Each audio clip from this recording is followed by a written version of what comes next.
Hey students, so we are jumping into our problem solution outline. This is really going to kind of go over the really basic fundamentals for the essay, and it's going to break down kind of how this essay should be structured. So the instructions are going to give you an idea of what your outline should include, but please use the outline template on the following page to submit your answers. I'm not looking for perfection here. This is more a proposal, a way to get you thinking, a way to get you understanding what this essay should look like. I want to see that you've begun the planning process and that you've started to look into research at a small scale level. So for the introduction component, this is nothing you haven't seen before. You need your hook, you need some background information for the social topic that you're going to be discussing, and your thesis statement may look a little different. Your thesis statement needs to include the problem with a clear, viable solution. So it's really a two-part thesis, and it's totally acceptable if it's two sentences. So don't allow that to stress you out if you can't get it into one sentence. And then for your body paragraphs, there's going to be two components here. Your first, like I said in the previous lecture, are going to be proving the problem. And then secondly, you're going to be providing a solution. So you need to include a topic sentence and include the sources that you're planning to use to support those ideas. Please keep in mind when we go down to the outline, you may not have this many problem paragraphs, or you may have more. You need to prove your problem in an in-depth way. And so however many paragraphs that takes you is completely acceptable. Don't feel constrained to do it in 3. Don't feel constrained to do it in 5. If it takes 8, that's okay. The point is that you have proved your problem well. The first part of your body paragraphs needs to convince the reader as to why this is a problem. Your outline should include various topics that you plan to discuss. One thing that I tell students to do is to consider the 5 W's to ensure that you're including adequate information. Who is at risk? Who is at fault? What are they at risk for? Where is this an issue at? Why is this an issue both personally, nationally, and maybe even globally? How does this problem continue to happen? These are not required, but these are just really good questions to get yourself thinking of why this is really an issue. By the end of the problem selection, you should have 2 to 3 pages that prove to the reader that this is in fact a real in-depth issue. I should know that this is a problem we're solving. Remember, when you consider how to build your paragraphs, each paragraph needs to have research that supports your ideas. If you need to review how to build a body paragraph, please see the earlier lectures from the semester to go through paragraph formation. And just to remind you, paragraphs should always have a topic sentence that introduces your topic.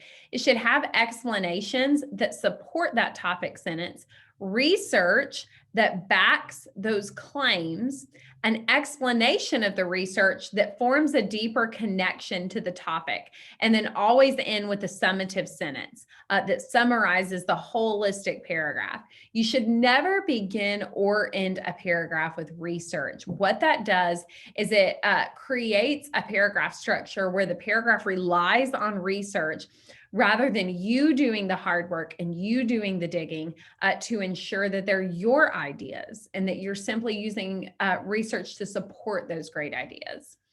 Then the second part of this is providing the solution. That's the next section of body paragraphs. You need to include a topic sentence and include which sources you are planning to use to support these ideas. Please keep in mind that everyone will have a different number of body paragraphs contingent on how much information you need to explain your solution. Adjust the amount you need accordingly. This portion should convince the reader that you have a viable, clear, and well-planned solution to the problem. Your outline should indicate the plan of action that leaves me with very few questions. Again, considering the 5 W's can give you a good idea of the information you need. I would strongly consider addressing a solution that someone has already attempted but failed. It's a great way to show the reader that your solution is necessary and that you have the capability to build on ideas. Please see the student's example that I'm going to be providing in next week's lecture to see a clear example of this. Your plan of action may include education, changing or creating legislation, building a new program or a nonprofit, or building onto something that already exists. For example, if you are writing an essay over sex trafficking, you may know a piece of legislation that has created some change already, but maybe you see a way that it needs to be tweaked to provide an even better piece of legislation. Perhaps you see an organization that is doing really good work, but you see how the government needs to get involved so that it can become a bigger platform for change. Maybe you see that there's a lack of education for something in the public school system with teachers and administration. And so you decide to create a training program to simply give the education that's needed for this social problem. Whatever you choose to do, you need to ensure that it's thorough. You need to ensure that it's a clear plan of action. It is not enough to do one paragraph that says, I'm going to start a nonprofit. You've got to be thorough. I should be able to take the solution, examine it, and directly apply it to this problem. And then, of course, your conclusion. You're going to be wrapping up the main ideas and key points. You're going to call the reader into an action, and you're going to ask them to consider these ideas and what they can do to help solve the problem. And then you're going to be restating the thesis statement. Your works cited page at the end of the paper should have 5 sources that you plan to use. Excuse me, that should actually be 6 sources that you plan to use. And 4 of those, again, need to be peer reviewed. If you make changes to this list as you're drafting and executing the essay, that is perfectly fine.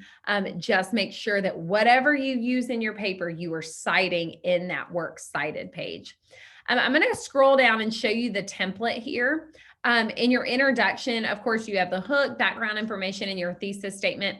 And then what I've shown you is a breakdown of the various problem and solution paragraphs. But remember, don't feel constrained to this amount. You are welcome to tweak and adjust as needed, contingent on the information that you need to give. And then your conclusion, again, has a review of key points, a restatement, a thesis, and then a call to action. And then your works cited should be a minimum of 6 sources. Guys, I know this is a lot of work. I'm kind of forcing you to really plan and get started early because really and truly, we don't have much time left. And we're jumping right into the essay next week where you're going to be submitting your introduction. So I want to be sure that you're giving yourself adequate time to really plan and to get out there and start looking for your research. I hope you have a great week. If you have any questions about this assignment, please don't hesitate to reach out. And again, just remember, as you're doing your body paragraphs, I'd like to see a couple links of some research that you've already done. Don't feel you have to create a full citation. That's not necessary here.